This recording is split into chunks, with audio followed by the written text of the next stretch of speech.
पुराने समय की बात है। एक छोटा सा गांव था हेमराग। वहाँ के लोग सीधे साधे थे और प्रकृति की पूजा करते थे। गांव में एक 18 वर्षीय लड़का रहता था, आदित्य। वो बाकी बच्चों से अलग था, शांत, गंभीर और हमेशा किसी रहस्य की तलाश में रहता। एक दिन आदित्य अपने दादाजी की पुरानी किताबें देख रहा था। तभी उसे एक टूटे हुए पन्ने पर एक नक्शा मिला जिस पर कुछ मंत्र लिखे थे। अरे ये क्या मंत्र कैसे है? ये अलौकिक दरवाजा क्या होता है?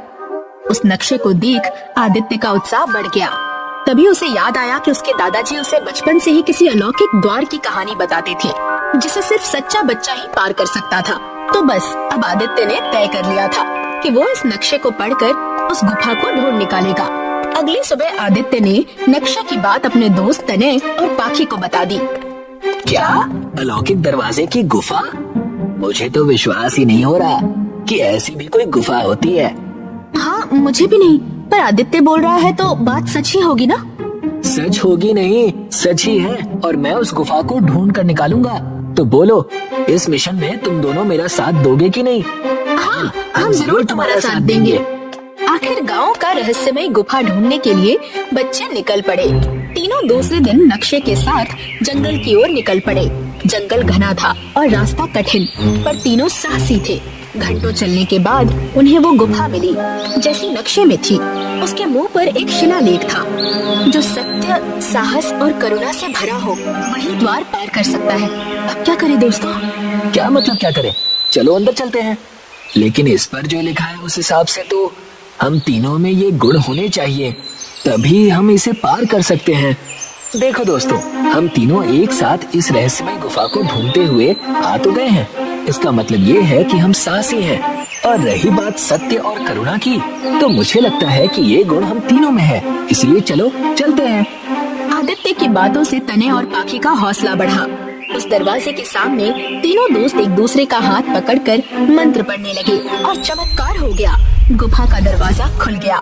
तीनों दोस्त अंदर गए और जैसे ही वो अंदर गए, उनकी आंखों के सामने अजीब रोशनी चमकी और एक पल में वो एक नई दुनिया में थे।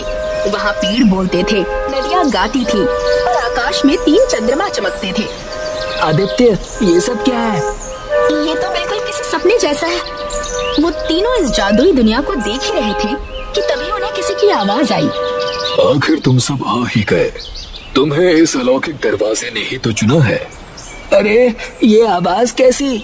जैसे ही तीनों ने पीछे मुड़कर देखा तो एक जादुई पेड़ उनसे बात कर रहा था।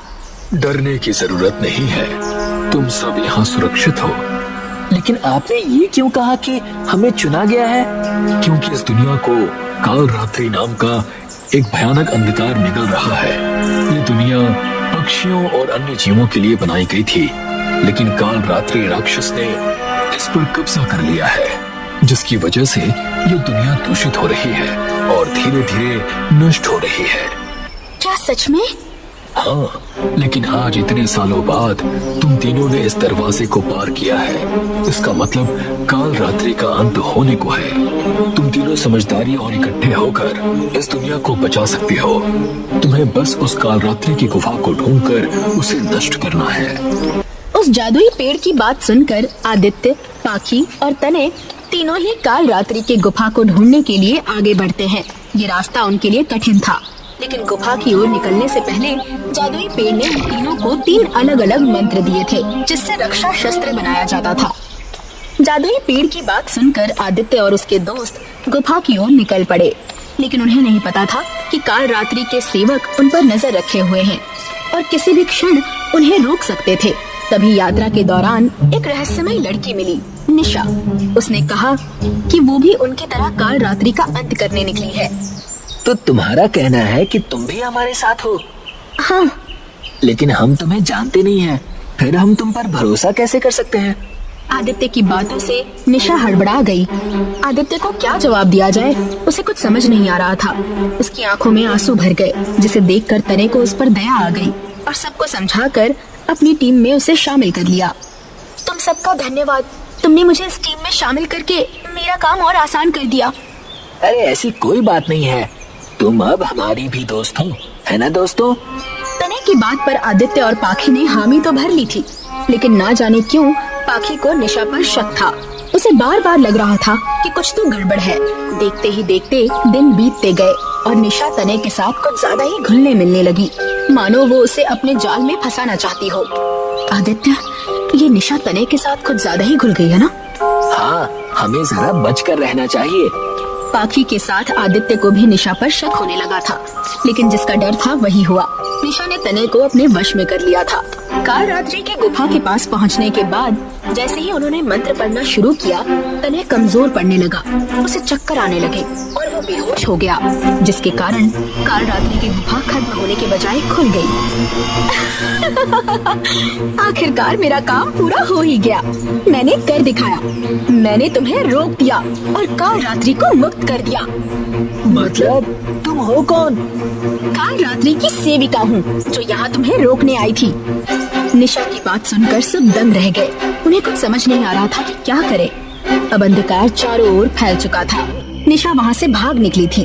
आदित्य, तने और पाखी को विश्वासघात से ठेस पहुँची थी, पर उन्होंने हार नहीं मानी। दोस्तों, अब हम क्या करेंगे? काल रात्रि का अंधकार तो फैल चुका है। दोस्तों, घबराने की जरूरत नहीं है। चलो फिर से मंत्र पढ़ना शुरू करते हैं। हम अभी भी जीत सकते हैं। हाँ, तुम सही कह रहे हो। आदित्य की बातों से सबका हौसला बढ़ गया। तीनों ने आंखें बंद करके फिर से मंत्र पढ़ना शुरू किया। अचानक हवाएं तेज होने लगी। आसमान से एक रोशनी आदित्य, पाखी और तने पर पड़ी। जैसे उन्होंने आंखें खोली तो देखा आदित्य के हाथ में एक दिव्य रक्षा शस्त्र था, और उस शस्त्र को पाते ही आदित्य ने उसे अपनी जी जान लगाकर काल रात्रि के गुफा पर फेंक दिया, जिसका अंजाम ये हुआ कि काल रात्रि की गुफा टूटकर बिखर गई। उसकी छाया मिट गई। हम जीत गए दोस्तों। तीन दोस्त मिलकर अपनी जीत मना रहे थे।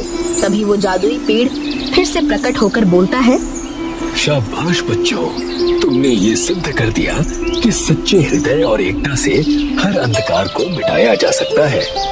वृक्ष देवता की बात सुनकर तीनों खुश हुए। आखिर आदित्य, तने और पाखी वृक्ष देवता का आशीर्वाद लेकर हेमराग गांव लौट आए।